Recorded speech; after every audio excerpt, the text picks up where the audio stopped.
이번 영상은 넷플릭스를 통해 볼 수 있는 드라마 중증외상센터의 스토리와 결말 등에 대한 이야기를 해보는 영상입니다. 재밌게 봐주시고 구독과 좋아요 부탁드립니다. 드라마 중증외상센터는 국내 기준 2025년 공개된 의학, 드라마 장르의 작품입니다. 총 8부작으로 구성되어 있으며 등급은 15세 이상 관람가입니다. 웹소설 중증외상센터 골든아워를 원작으로 하는 작품으로 주지훈, 추영우, 하영, 윤경우, 정재광 배우가 주연으로 출연합니다.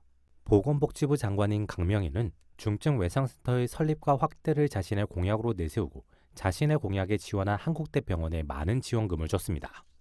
하지만 한국대병원 원장 최조은은 지원만 받고 다양한 핑계를 대며 제대로 운영을 하지 않고 있습니다. 그때 한국대병원 중증외상팀을 책임지던 의사가 과로로 쓰러지는 상황이 만들어지고 최조원은 지원자가 없음과 운영비를 명목으로 적당히 중증외상팀을 없애려고 합니다. 강명희는 그런 한국대병원에 맞서서 자신의 뜻을 펼치기 위해서 자신의 뜻과 함께하는 의사 백강혁을 한국대병원 중증외상팀에 추천하게 됩니다. 최조은은 이미 받은 지원금이 있기 때문에 차마 백강혁을 반대하지 못하게 됩니다. 백강혁은 자신이 유명하지 않은 대학 출신이라서 반대하고 적자라서 반대하는 이들에 맞서서 자신의 실력을 바탕으로 사람을 살리고자 하는 마음을 원동력으로 자신만의 싸움을 해나가기 시작합니다. 백강혁이 왔을 때 중증외상팀은 제대로 된 체계를 갖추지 못하고 외과에서 돌아가면서 당직을 하면서 겨우 운영만 되는 상황이었습니다. 백강혁은 이러한 중증외상팀이 제대로 굴러가게 만들어야 했습니다. 그걸 위해서 백강혁은 중증외상팀을 중증외상센터로 격상시키고 동시에 압력에 굴하지 않고 자신처럼 환자를 살리는 것에만 집중하는 자신의 팀을 만들고자 합니다. 이러한 백강혁의 첫 번째 과제는 그리 어렵지 않게 완성됩니다.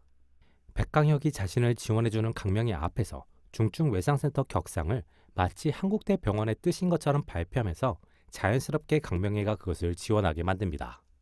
그리고 중증외상팀의 필요성을 너무나도 잘 알고 있고 환자를 살리는 데 진심인 간호사 천장미가 백강혁의 진심과 수술 실력을 통해 아군으로 합류하며 팀의 구성이 빨라지게 됩니다. 천장미는 백강혁에게 부족한 인간미를 채워줌으로써 양재원의 망설임의 시간을 줄여주었고 박경원이 자연스럽게 백강혁에게 녹아들게 만들어줍니다. 이를 통해 백강혁은 실력과 가능성을 갖춘 전문가들을 자신의 팀원으로 맞이하게 되면서 첫 번째 과제를 완벽하게 완수하게 됩니다. 하지만 이 과정에서 원장인 최조은과는 더욱 적대하게 되었습니다.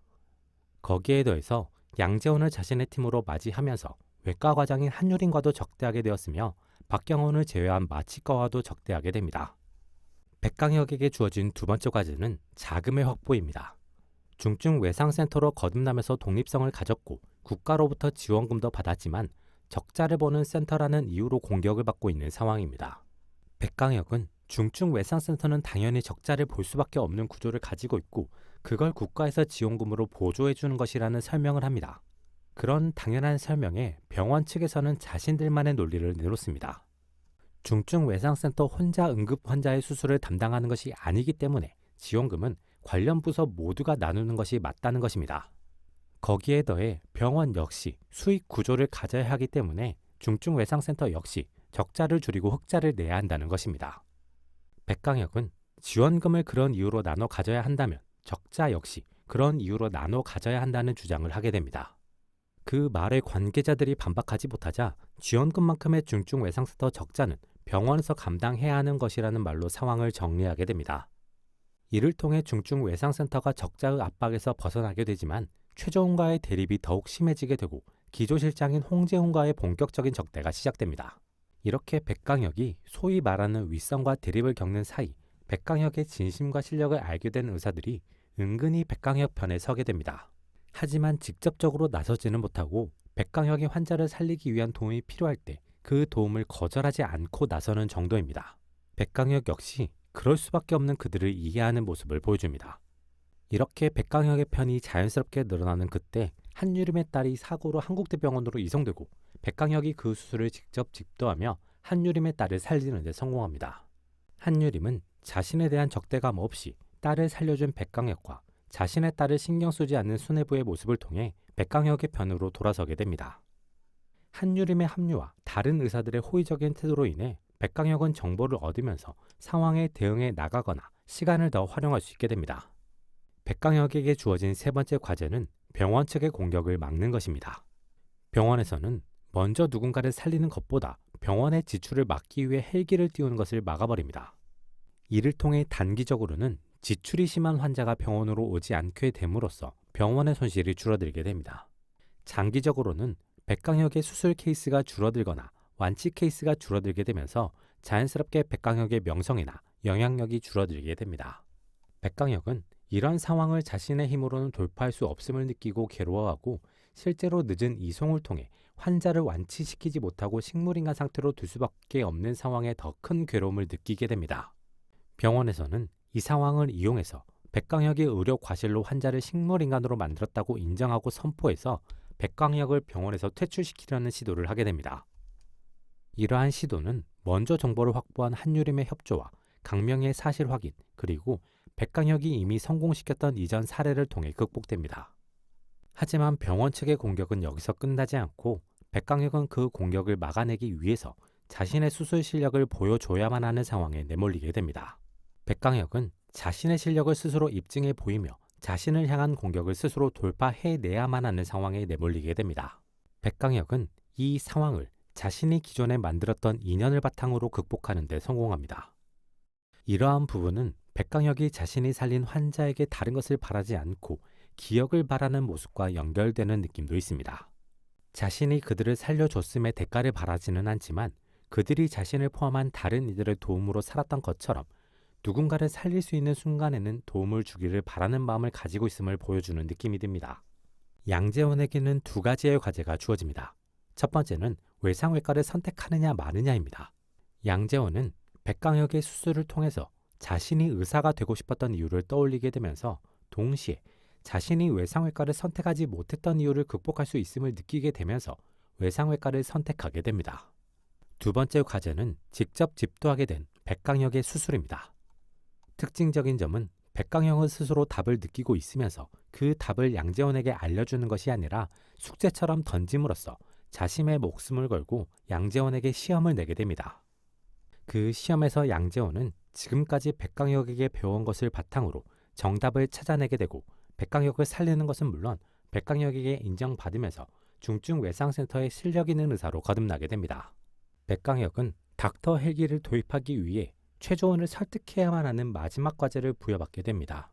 최조원은 적자를 줄이기 위해 닥터 헬기 도입을 반대합니다.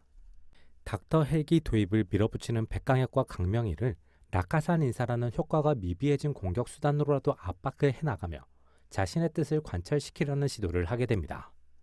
거기에 더해 자신의 결정을 유예하면 결과적으로 폐기된다는 사실을 바탕으로 상황을 자신에게 유리하게 만들기 위해 노력합니다.